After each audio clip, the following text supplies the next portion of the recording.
j'écoutais mes parents prier. Dans ma jeune esprit, si vous voulez, je ne comprenais pas bien. Mais vous savez, ce qu'un père il fait, c'est toujours bien. Ce qu'un père il fait, peu importe ce qu'il apporte à l'enfant, l'enfant pense que le père lui donne. Et moi j'ai grandi, si vous voulez, tellement dans la réunion, c'était des petites toiles, parce que quand on fait partie de la communauté des gens du voyage, on était souvent sur des places, et au départ c'était des petites toiles, après il y a eu des chapiteaux, mais au départ c'était des toiles qui faisaient une dizaine de mètres de long sur 3 mètres de large, et mon père faisait des réunions, et tout petit sur le tapis, j'écoutais déjà les messages. Et j'écoute des prédications encore aujourd'hui que, sans les avoir lues, je les connais en les ayant écoutées tout petit. Et j'ai grandi, si vous voulez, dans un système, mais c'était pas pour ça que ça me faisait de moi un enfant de Dieu. Il a fallu que moi je fasse mon expérience personnelle. Parce que quand j'ai attrapé l'âge de raison, j'ai eu 14 ans, 15 ans, 16 ans, j'ai eu des copains, j'ai eu des copines, et puis j'ai voulu voir un peu le monde, ce que c'est. Et puis donc je me suis rendu compte qu'en fin de compte, que ce qu'il y avait chez moi, c'était quelque chose de précieux.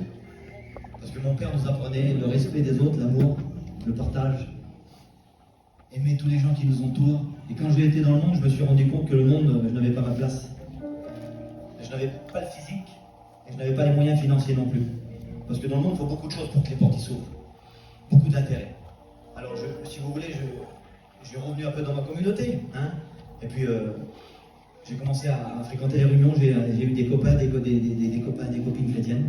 Et puis, mon père faisait des missions. Il partait dans toute la région de la France avec son chapiteau. Et à cause de chrétiens, de jeunes garçons, de jeunes filles qui ont été fidèles, je les ai suivis, ils ont été des exemples pour moi. Et j'ai commencé à m'approcher des réunions et de faire une véritable rencontre avec Jésus. Et quand le Seigneur a touché mon cœur, avec les années, j'ai passé par les eaux du baptême. Avec le temps, j'ai fondé un foyer. Et je me suis levé pour servir le Seigneur. Je suis devenu serviteur de Dieu. Je m'occupe d'une église à Montigny. Je m'occupe d'une église à Mirapolis. Je m'occupe de la jeunesse. Et puis le Seigneur m'utilise. Avec mes manquements, mes faiblesses. Mais on a un Dieu qui est bon. Un Dieu qui utilise les faibles, les fragiles, les petits. Il a utilisé le jeune David pour tuer le grand Goliath. Et j'aimerais vous dire ce soir, s'il y a des personnes qui ont des rêves dans leur cœur, des rêves, je vous dis devant Dieu, j'aurais jamais pensé, moi, être derrière un micro devant autant de foule. Jamais j'aurais pensé chanter à la convention devant 8-10 000 personnes, de chanter dans des endroits, j'aurais jamais pensé.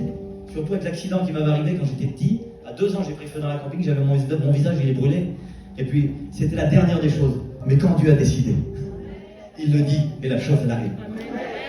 Alors, je voudrais chanter un cantique avec vous, si vous le voulez. Je voudrais, parce que j'ai regardé en haut, il y a plein de chrétiens de notre église qui sont venus aussi. Je suis content de la jeunesse qui est venue de chez nous. Je voudrais qu'on chante à Dieu sur la gloire. Mais qu'on le chante ensemble.